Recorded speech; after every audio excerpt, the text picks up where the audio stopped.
मर्यादा पुरुषोत्तम श्री राम से संबंधित इस वीडियो में आपको शुद्ध उच्चारण और सही वर्तनी की जानकारी मिलेगी। अवधपुरी में राम। ये कथा अवध की है और बहुत पुरानी है। अवध में सरयू नदी के किनारे एक अति सुंदर नगर था, अयोध्या। सही अर्थों में दर्शनीय, देखने लायक, भव्यता जैसे उसका दूसरा नाम हो। अयोध्या में केवल राजमहल भव्य नहीं था, उसकी एक एक इमारत आलीशान थी। आम लोगों के घर भव्य थे, सड़कें चौड़ी थीं, सुंदर बाग बगीचे, पानी से लबालब भरे सरोवर, खेतों में लहराती हरियाली, हवा में हिलती फसलें सरयू की लहरों के साथ खेलती थीं। अयोध्या हर तरह से संपन्न नगरी थी। संपन्नता कोने अंतरे तक बिखरी हुई, सभी सुखी, सब समृद्ध। दुख और विपन्नता को अयोध्या का पता नहीं मालूम था, या उन्हें नगर की सीमा में प्रवेश की अनुमति नहीं थी। पूरा नगर विलक्षण था, अद्भुत और मनोरम। उसे ऐसा होना ही था। वह कोसल राज्य की राजधानी था। राजा दशरथ वहीं रहते थे। उनके राज में दुख का भला क्या काम। राजा दशरथ कुशल योद्धा और न्यायप्रिय शासक थे। महाराज अज के पुत्र, महाराज रघु के वंशज, रघुकुल के उत्तराधिकारी। रघुकुल की रीति नीति का प्रभाव हर जगह दिखाई देता था।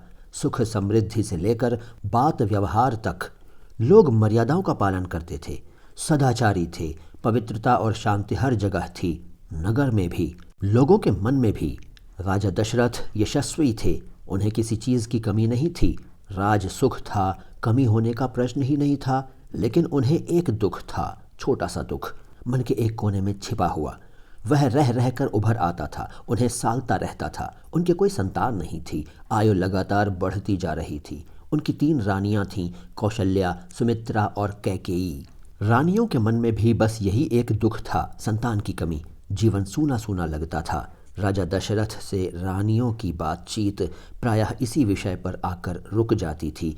राजा दशरथ की चिंता बढ़ती जा रही थी। बहुत सोच विचार कर महाराज दशरथ ने इस संबंध में वशिष्ठ मुनि से चर्चा की। उन्हें पूरी बात विस्तार से बताई।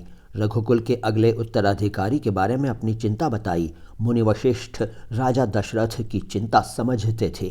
उन्होंने दशरथ को यज्ञ करने की सलाह दी, पुत्रेष्टि यज्ञ।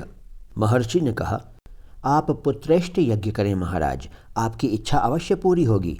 यज्ञ महान तपस्वी ऋष्य श्रृंग की देखरेख में हुआ। पूरा नगर उसकी तैयारी में लगा हुआ था। यज्ञशाला सरयू नदी के किनारे बनाई गई। यज्ञ में अनेक राजाओं को निमंत्रित किया गया। तमाम ऋषि मुनि पधारे। शंखध्वनि और मंत्रोच्चार के बीच एक एक कर सबने आहुति डाली। अंतिम आहुति राजा दशरथ की थी। यज्ञ पूरा हुआ। अग्नि के देवता ने महाराज दशरथ को आशीर्वाद दिया। कुछ समय बाद दशरथ की इच्छा पूरी हुई। तीनों रानियां पुत्रवती हुईं। महारानी कौशल्या ने राम को जन्म दिया। चैत्र माह की नवमी के दिन रानी सुमित्रा के 2 पुत्र हुए, लक्ष्मण और शत्रुघ्न। रानी कैकेयी के पुत्र का नाम भरत रखा गया। राजमहल में खुशी छा गई। नगर में बधाइयाँ बजने लगीं, मंगल गीत गाए गए। हर ओर खुशी, उत्सव जैसा दृश्य। राजा दशरथ प्रसन्न थे, उनकी मनोकामना पूरी हुई। प्रजा प्रसन्न थी कि दशरथ की चिंता दूर हुई। नगर में बड़ा समारोह आयोजित किया गया, धूमधाम से। आयोजन में दूर दूर से लोग आए। राजा दशरथ ने सबको पूरा सम्मान दिया। उन्हें कपड़े, अनाज और धन देकर विदा किया। चारों राजकुमार धीरे धीरे बड़े हुए। वे बहुत सुंदर थे, सुदर्शन। साथ खेलने निकलते तो लोग उन्हें देखते रह जाते, आंखें उनसे हटती ही नहीं थीं। चारों भाइयों में आपस में बहुत प्रेम था। वे अपने बड़े भाई राम की आज्ञा मानते थे। खेलकूद में लक्ष्मण प्रायः राम के साथ रहते। भरत और शत्रुघ्न की एक अलग जोड़ी थी। और बड़े होने पर राजकुमारों को शिक्षा दीक्षा के लिए भेजा गया। उन्होंने कुशल और अपनी विद्या में दक्ष गुरुजनों से ज्ञान अर्जित किया, शास्त्रों का अध्ययन किया, शस्त्र विद्या सीखी। चारों राजकुमार कुशाग्र बुद्धि थे। जल्द ही सब विद्याओं में पारंगत हो गए। राम इसमें सर्वोपरि थे। उनमें कई अन्य गुण भी थे, विवेक, शालीनता और न्यायप्रियता। राजा दशरथ को राम सबसे अधिक प्रिय थे, ज्येष्ठ पुत्र होने के कारण। और इन मानवीय गुणों के कारण भी राजकुमार कुछ और बड़े हुए, विवाह योग्य। नगर में इसकी चर्चा होने लगी। महाराज दशरथ भी ऐसा ही चाहते थे। अपनी संतानों के लिए सुयोग्य वधुएं। परिजनों में चर्चा पहले से ही हो रही थी। बाद में पुरोहितों को भी इसमें शामिल कर लिया गया। अयोध्या का राजमहल। एक दिन ऐसी ही चर्चा चल रही थी, गहन मंत्रणा। तभी एक द्वारपाल घबराया हुआ अंदर आया। उसने सूचना दी कि महर्षि विश्वामित्र पधारे हैं। महाराज दशरथ तत्काल अपना आसन छोड़कर खड़े हो गए, द्वार की ओर बढ़े, महर्षि की अगवानी करने। उन्हें लेकर दरबार में आए। विश्वामित्र को ऊंचा आसन दिया गया।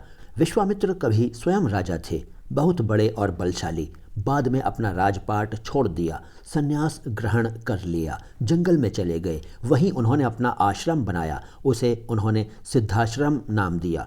महर्षि के स्वागत सत्कार के बाद दशरथ ने कहा, महर्षि आज्ञा दें, मैं आपकी क्या सेवा कर सकता हूँ? आप अपने मन की बात कहिए, आपकी आज्ञा का पूरी तरह पालन होगा। राजन, मैं जो मांगने जा रहा हूँ उसे देना आपके लिए कठिन होगा।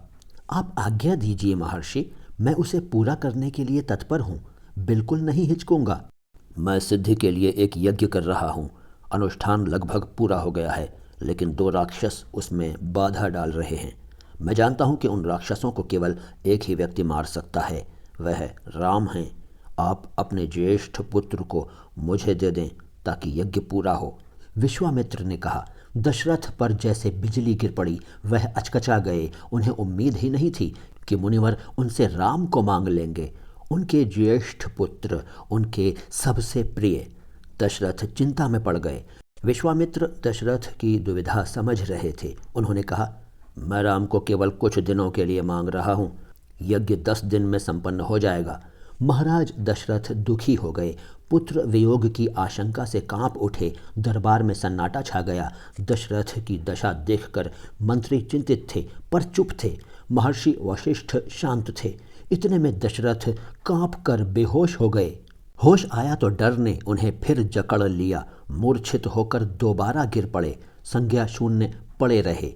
महर्षि विश्वामित्र का क्रोध बढ़ता जा रहा था। दरबार सशंकित था किसी अनिष्ट की आशंका से। वे कुछ समझ नहीं पा रहे थे। महर्षि और महाराज के बीच संवाद में कुछ बोलना उचित भी नहीं था। मुनि वशिष्ठ चुपचाप आकर महाराज दशरथ के पास खड़े हो गए। थोड़ी देर बाद दशरथ उठे। स्वयं को संभालते हुए उन्होंने महर्षि से विनती की, महामुनि, मेरा राम तो अभी 16 वर्ष का भी नहीं हुआ है। वह राक्षसों से कैसे लड़ेगा?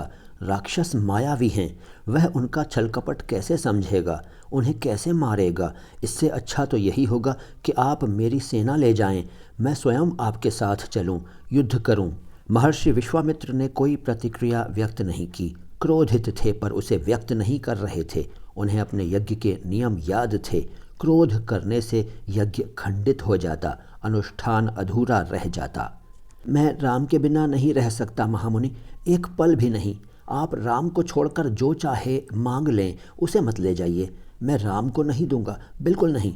वह मेरी बुढ़ापे की संतान है, मैं उससे बहुत प्रेम करता हूँ। महर्षि का क्रोध भभक उठा। दरबार, मंत्रीगण और ऋषिमुनि सख्ते में आ गए। आप रघुकुल की रीति तोड़ रहे हैं राजन, वचन देकर पीछे हट रहे हैं। यह बर्ताव कुल के विनाश का सूचक है। आप जानते हैं कि मैं स्वयं दुष्ट राक्षसों का संहार कर सकता था, लेकिन मैंने संन्यास ले लिया है। अगर आप राम को नहीं देंगे तो मैं यहाँ से खाली हाथ लौट जाऊंगा। बात बिगड़ती देखकर मुनि वशिष्ठ आगे आए। महाराज दशरथ को समझाया, राम की शक्ति के बारे में, प्रतिज्ञा तोड़ने के संबंध में, महर्षि विश्वामित्र के साथ रहने पर राजकुमार राम को होने वाले लाभ के बारे में। राजन, आपको अपना वचन पूरा करना चाहिए। रघुकुल की रीति यही है। प्राण देकर भी आपके पूर्वजों ने वचन निभाया है। आप राम की चिंता न करें।